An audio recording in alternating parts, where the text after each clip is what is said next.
Today's topic is still subject to speculation, as Carl Jung had provided a surface-layer description to this chapter. So for a better insight, I'd say a general understanding of his works on the unconscious is necessary.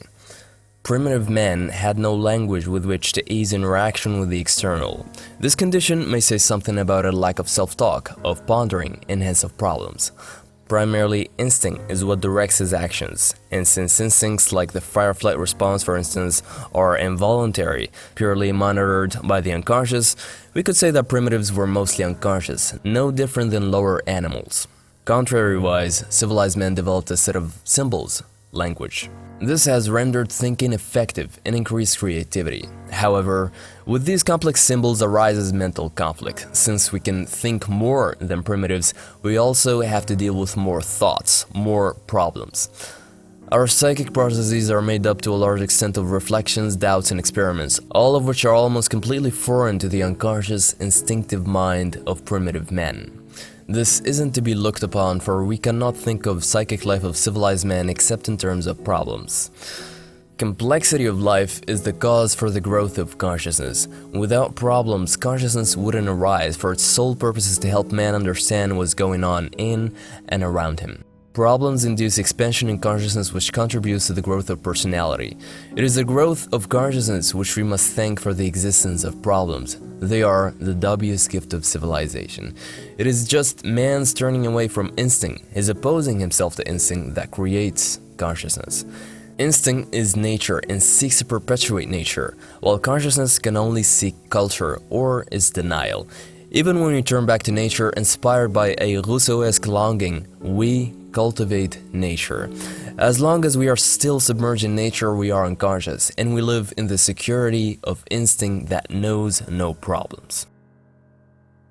A new experience or problem both involve uncertainty, both can cause fear and doubt, divergent courses of action from which we have to choose, a rather effortful task.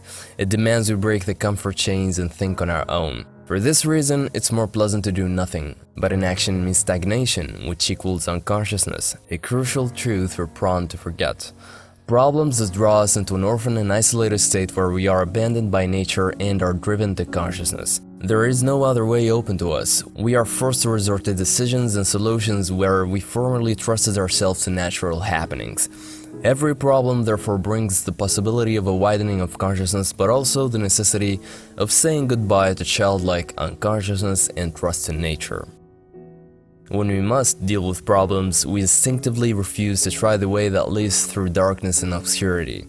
Here, Jung is implying that even at moments when problems or uncertainty are inevitable, we always try to go for the least strenuous resolution. Reason is that, like primitives, modern man is still unawareingly governed by instinctive, compulsive reactions to the unknown. Much like arousal, fear, for instance, is not consciously triggered. We're often overwhelmed by this weighty instinct.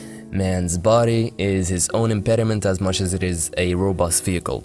The achievement of a higher consciousness, a deeper understanding of the world, requires the greatest sacrifice, that man goes against and tames his very instinctual reflexes. This is just a mere introduction to our series on the psychological phases of life.